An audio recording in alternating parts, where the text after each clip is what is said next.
Welcome to Talking Allergies, the podcast where we talk all things allergies about all types of allergies in all kinds of allergy lives. From food allergies to environmental allergies, special guests, community stories, allergy and science giveaways, and more. This is your allergy podcast for all things allergies. Hi, Malrick. Hi, Grace, and welcome to another episode of Talking Allergies. And on this Talking Allergies episode, we're going to be talking about atopic eczema, Also known as atopic dermatitis. That's right, and we have spoken about skin and allergies in the past. We've spoken about eczema and contact dermatitis before, but today we're talking more about atopic eczema and atopic dermatitis. First of all, Malrick, what is eczema? Eczema is a chronic skin condition. There are several types of eczema with different characteristics. A qualified healthcare provider, such as a dermatologist or skin allergy specialist, can diagnose the different types of eczema and determine management strategies. And if you're unsure where to go, reach out to your GP is a good point to start. Reaching out to your GP is a great place to start if you're unsure. But what are the common types of eczema? Here are some common types of eczema, Grace, but pre-warning, I have tried to get the pronunciations correctly, but if I do get them wrong, and if someone's listening in and watching in, you're more than welcome to create a video out there and go, hey Malrick, this is how you got to pronounce them. So that'd be a good way. I'd love that. Look, I mean, I'm okay if there's no videos telling me that I'm wrong. All right, are you going to try?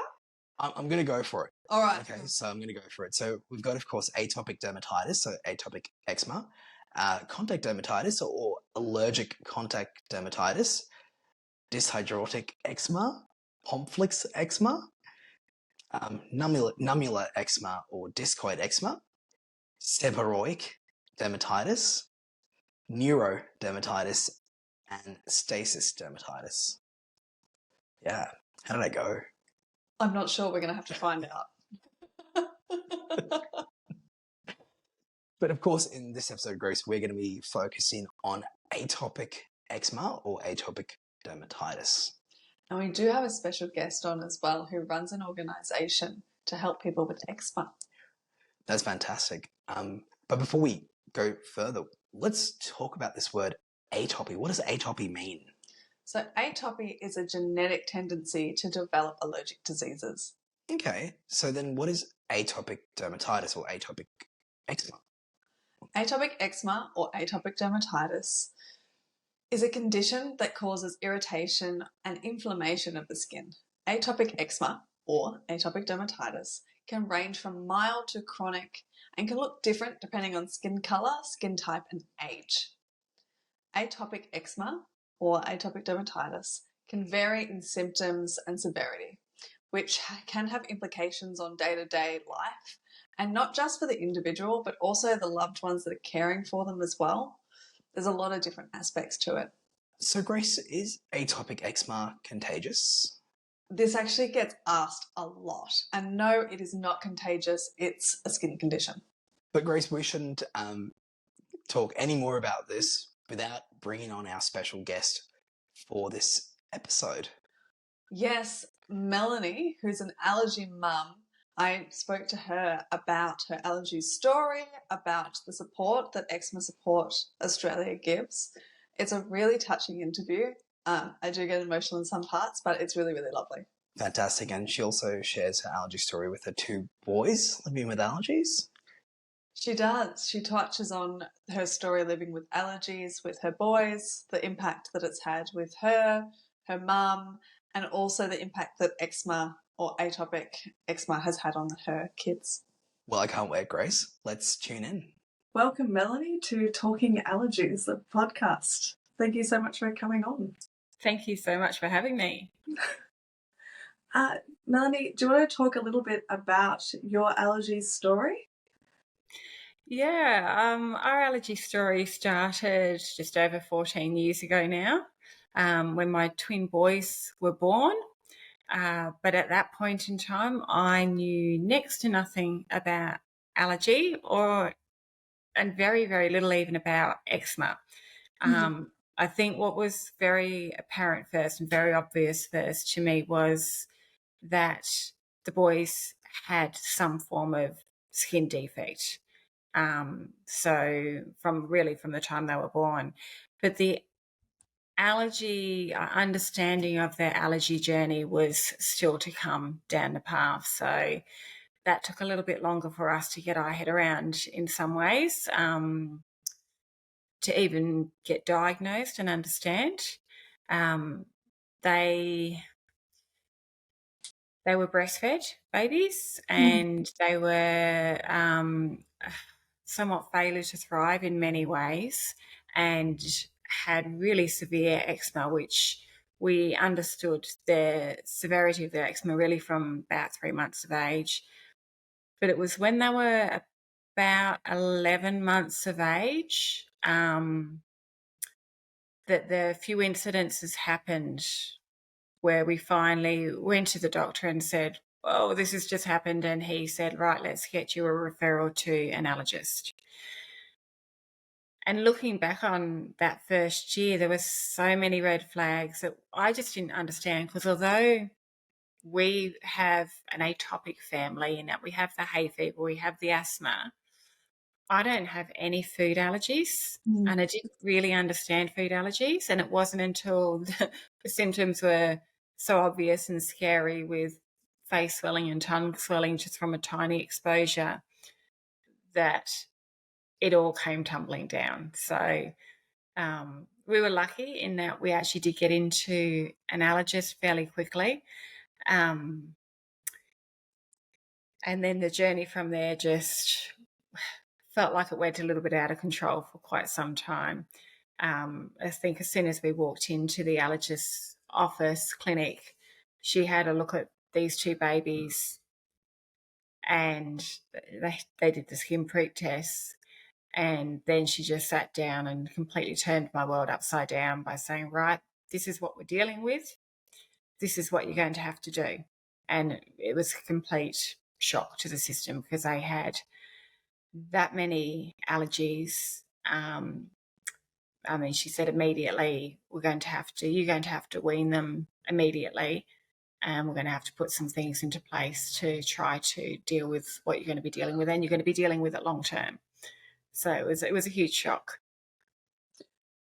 That's such a big journey, and you said they were still babies, so that's such a big journey from having two little twin babies, a little bit of eczema, and then having a whole journey of life-changing journey. Yeah, it was, and it's been a long journey since then. So that when I look back on it now, I think I'm quite shocked that we didn't flag the food allergies and other allergies earlier on, because the extent of their allergies. But yeah, once they were flagged, it was pretty much it. And then from there, it became more allergies were added to that long list that we already had. They had to go on to elemental formula. There were other symptoms that the elemental formula actually managed to help with, until they were taken off that 10 years later. So they were on an elemental formula for 10 years. One of them's back on it now. But the long story short is severe eczema, which has been a huge battle to try to deal with, to get that under any sort of control. And we went 3 years of really just going around in circles with that. All the allergies, which seemed to get a lot worse and more extensive the further down the track we went, but thankfully now we seem to be heading in the other direction. Then we had, the comorbidities to contend with, the asthma, hay fever, and then more recently diagnosed with eosinophilic esophagitis with one of them, EOE. So yeah, it's been a huge learning curve. A massive learning curve. Even learning about elemental formula, that's something that not many people know about as well. Yeah, and look, that had been very much a lifesaver for both the boys for 10 years. But it was such a bizarre thing for a lot of people to understand, because, when they were 8 years old and probably even at 8 years old, I'd say 70% of their nutritional intake was through formula, which is quite bizarre at that age. But it was actually when they were taken off that formula, one of them continued to do okay, although, growth became a bit of an issue, but the other one went backwards rapidly with a whole lot of other symptoms, and we then realised that his EOE, well, we then suspected EOE, which then got diagnosed, and we realised that the elemental formula had been keeping those symptoms at bay, but also preventing the damage that we could have been doing through undiagnosed EOE and having other things in his diet which would have triggered it and made it worse. But yeah, so during that time too, that whole period of time, we were constantly dealing with severe eczema, which no matter what we did with the food, we were still dealing with severe eczema as well. So, I think that combination of comorbidities is a real struggle for many families that are dealing with allergies. Many families deal with a whole lot of comorbidities and dealing with those areas. How do you manage day to day? Because you've got quite a lot of elements that you are managing for your boys. How do you manage? Well, first of all, just taking each moment and each day one day at a time. But certainly, probably the biggest thing has been the support of my mum. My mum actually moved in with us when my boys were 4 years old, which is probably at an age where they were at their worst. So having that immediate hands-on physical and emotional support, and it also helped that she's a registered nurse as well, so that medical support too. Having good communication with our doctors certainly helped. Our allergist, as much as it was a huge shock, and she, in some ways she was quite confronting as a specialist, but in other ways she was extremely practical and helpful, and really guided us through those years and was always available. That was fantastic. And GPs, keeping in close contact with them as well. And then we had to add other specialists, so we didn't end up with a dermatologist who we have a really good communication with too, who really helped us get it on top of the eczema.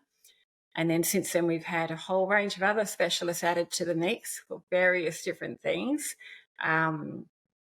And just trying to juggle all that, it is hard, but it is about taking one day at a time and just trying to make the most of the positives and the good moments, and just breathe through the difficult moments. It's fantastic to hear that you've got such a great network of both professionals and your mum being an RN at home. That's such a big help. But it also, there's still pressure on obviously the family to coordinate everything as well as keeping track. Yes, there's a lot of coordination. It is a full-time job on its own, really. And because of the extent of their allergies, their reactions and their eczema, we thought we got them to a point where they were well enough to go to school, and we started prep a year later than we technically could have done, just to give them that extra time. But within 5 weeks, the specialist was saying their system can't handle it. So then we ended up homeschooling. So part of the way that we have also coped is by changing our whole life around them and what they've needed. They're back at school now. They went back to school at the end of year 5, and they're doing really well. But yeah, we've been really fortunate. We've been able to turn our life around to meet their needs and to make it a positive experience for us as well. But that's not always, it's easier said than done in many circumstances. So For example, those with a dust mite allergy, best not to live in a house with carpet, but if you're renting, you can't just go and rip up your carpet. And in this rental crisis, it's very difficult to find accommodation at all. So, we count ourselves very lucky despite having an awful lot of things to deal with and juggle. Well, congratulations on going into this schooling.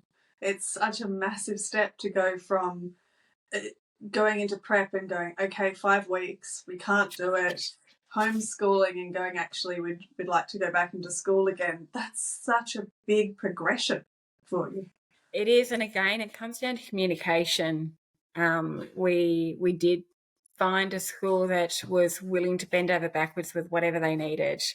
Were open to communication, open to sitting down and talking through their needs. We had our eczema school kit that we have, and we had some allergy resources, and thankfully the school was quite versed with allergies.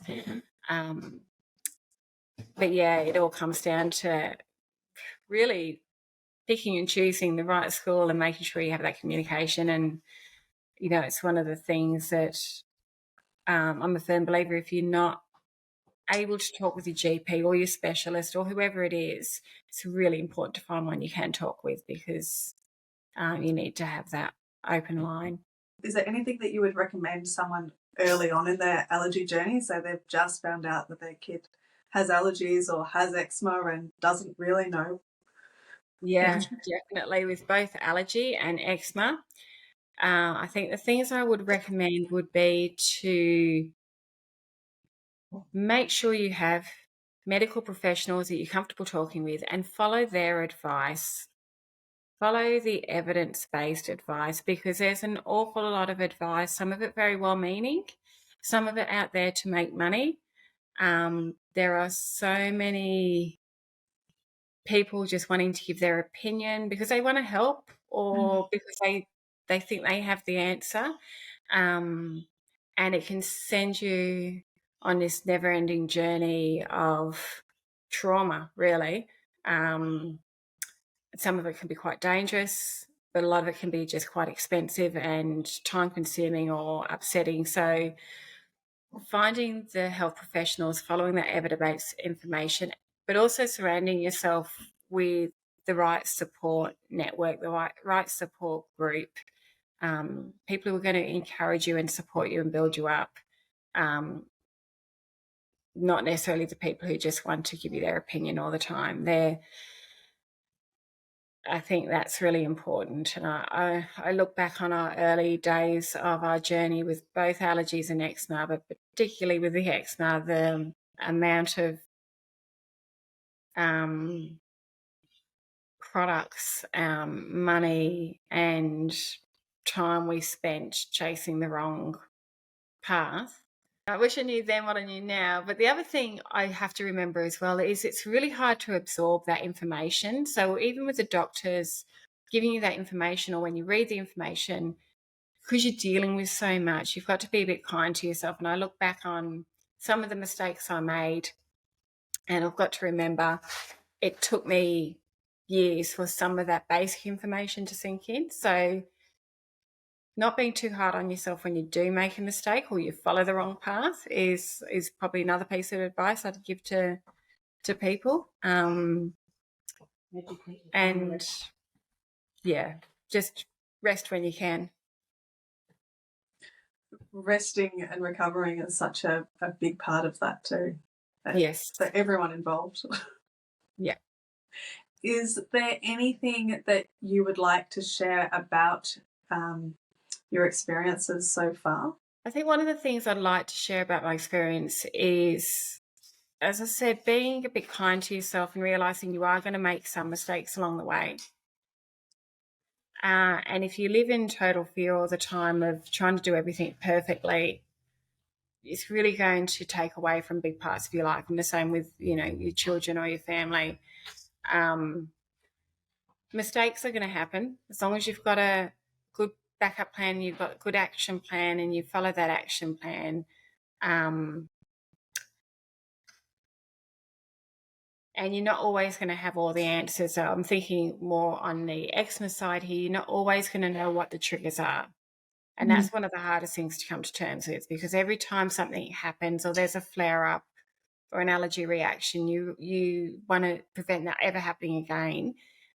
And it's important to try to find the triggers, but not for it to become so all consuming that you don't let yourself live your life. That's coming from somebody who did end up living in a bit of a bubble for a while with homeschool kids. So I'm probably the pot calling the kettle black in some respects. But as we've got older, I think I've learnt to let go a little bit more. And the other thing that we've done from a very early age is try to empower the kids, my boys, to have responsibility and do as much as they can do to look after themselves, including reading ingredients. And they've been fantastic at that from a very early age and double checking things themselves.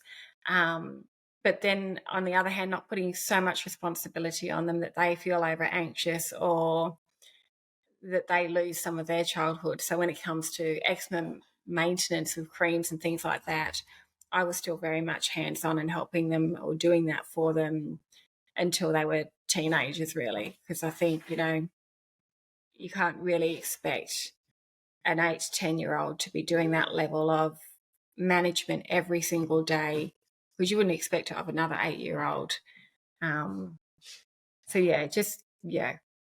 Go a bit easy on yourself and your family. It's lovely. So what support do you have with Eczema Support Australia, and what do you provide? Yeah, so Eczema Support Australia, well, we started the organisation once my boys were at a stage where we were feeling a bit more comfortable and in control of everything. And we actually started it as an eczema and allergy support, peer support group, very grassroots peer support group. And that has morphed into Eczema Support Australia, because we did recognise that there was very limited evidence-based information, and there was a lot of ongoing stress and difficulties of managing the eczema. So whereas there is some information out there in relation to allergy support, and there's some good peer support now for allergies, which is great. So Eczema Support Australia has really been from the beginning about providing real and practical support through a number of different projects and initiatives, from psychological support. We provide some psychological services for anybody connected with eczema. You don't have to have eczema yourself. You could be a parent, carer, a spouse, sibling, or someone with eczema. But also things like our eczema school kit, our peer support meetings. But we also do quite a bit of advocacy around getting better access to treatment and management and support in general for Australians with eczema. I'm trying to think what else. So there's so many projects now we've been working on doing. We've got a practical parenting for eczema families, which has been a great video resource with Dr. Justin Course and Dr. Lauren Cundy involved with that. And if people go to our website and look at Eczema Support Australia under resources, bearing in mind there's a lot more coming. There's a lot more in the pipeline. There's some big projects that we're about to embark on to be able to reach people nationally with evidence-based information and support along their eczema journey right from the beginning. It sounds like you've got such a great, well-versed range of resources and support, and that it comes from a place of understanding that you've experienced everything and just want to be able to help others. It is, and it was inspired by our journey, definitely. But the wonderful thing about Eczema Support Australia is it's been built through the community, and it's one of the things I'm most proud of with Eczema Support Australia is how our eczema community has come together to advocate together for more awareness and understanding, but also things like access to new treatments, and now coming together to get more long-term support across Australia for people with eczema. So having that engagement with our community and having individuals involved every step of the way with us has been probably one of the biggest things that I'm most proud of. As a parent of a child with allergies and eczema and a person that runs an organisation to help others with eczema, how have you seen the impact of eczema in someone's life? Oh, goodness, where do I start with that? I think the shortest way to describe it, it impacts every aspect of your life. So as a carer, a parent of a child with eczema, it impacts your career, your finances. For me personally, I had to give up my career when my boys were at their worst to care for them 24/7. Nobody slept in our house. It was 4 hours of broken sleep a night, every night for years. So you add that sleep deprivation into the mix, and that causes increased depression, anxiety. For children, it has a huge impact on their social and learning development. For adults with eczema, we know that 1 in 5 adults actually contemplate suicide, and 1 in 3 have much, much higher levels of depression and anxiety than the rest of the population. For adults, it affects their ability to work if they've got eczema. For all ages, but particularly for teens and adults, it impacts their social interaction, their self-esteem. And we're working on a project now we're about to launch around self-esteem, building self-esteem within our community members. Where the impact, it takes over your life. It's so much more than an itch for people with eczema. It is painful and it's relentless. Is there any specific moment in Eczema Support Australia or the workings of Eczema Support Australia that you're particularly proud of, or a milestone? There's a few. I'll try and think back to them. So I think when we first became a charitable organisation and we had, that initial start, and we had our founding group members, of which most of them are still very much actively involved in what we're doing. That was an amazing step forward. And then I think, when we had our big SOS campaign where we advocated for treatment access to new targeted treatments, first new treatments in 50 years for eczema, and we were able to bring the community along with that journey and get our politicians along with that journey too. And we went to Canberra and we were actually listened to, and we had action from that. So that was a huge moment, I think, for Eczema Support Australia. And I think now we're taking that next step forward where we're really trying to make lasting change for all Australians with eczema, to have that. So no matter where you are in Australia, you get the appropriate care and treatment and support that you need. I'm really proud of what we're doing now, but I think we've got a long journey ahead, and we need the support of our community behind us to keep going. So I think that, along with our, all our projects that we have that are all aimed at providing that real and practical support, are all things that I'm really proud of and looking forward to the future. We've got a lot to look forward to, but we've still got a long journey ahead of us. Touching on the looking forward to, is there anything that we should be looking out for with Eczema Support Australia? Yes, there is. There's a few announcements coming. As I said, I think we've still got a long journey. We've been putting a call out there and been in the media a lot, and been to Canberra again to call for a national eczema strategy. Something that, even though we have nearly 3 million Australians with eczema, we've never had a strategy, a national focus on this disease area to make some positive changes. It needs to happen. I I don't think we're going to get all our wish list ticked off all in one go. I think we are potentially going to have a few hurdles we have to overcome to get that happening in a real and meaningful way. So watch space for announcements around that national eczema strategy. There's a lot happening in the pipeline around education, around support, and a lot of it can't wait to give you more details on, but I've just been held back. I have to wait for some other announcements before we can then make our official announcements. Cool. So everyone has to watch out for the websites and updates from you. Yes, that's right. People can subscribe so they can get the latest information and know what's happening in this space.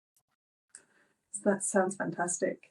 Thank you so much for joining us for Talking Allergies and for sharing your story with your two boys and how you started Eczema Support Australia. It's really wonderful to hear the support that you're providing out there and what you've got planned for the future as well. Thank you, Grace, and I really appreciate everything that you're doing and the resources that you have online, and the peer support meetings are really much needed, and I'm looking forward to more.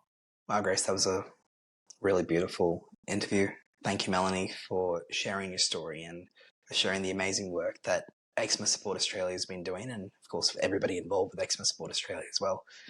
Thank you. The more support, more help we put out there in the community, through whichever way we can, it makes such a big difference. And I think for anybody that has eczema, jump onto Eczema Support Australia, see what resources can help you from there. We'll also, stay close to the information with any updates that are coming in, with any changes that can help people, and we'll bring that on the show as well. Yeah, the psychology sessions as well is really important. Mental health and eczema is an important topic, and definitely one that if you're experiencing, you should reach out to Melanie or Eczema Support Australia. And to find out more about Eczema Support Australia as well, visit their website on www.eczemasupport.org.au. So, wonderful episode, Grace. I really enjoyed that interview.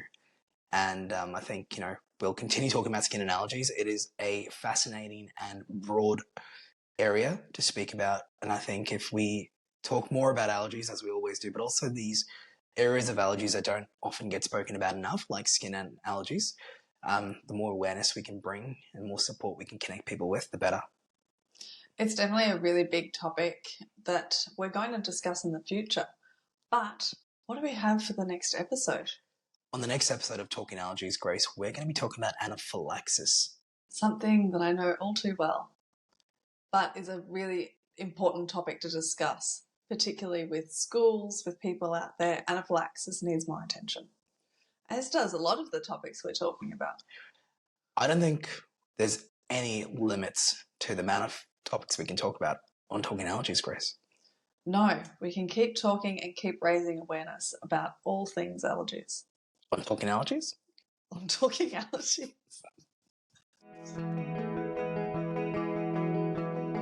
The discussions on Talking Allergies are here to support you or your loved one on your journey with allergies. The topics discussed here are not intended as medical instruction or as a substitute for advice by a qualified healthcare provider.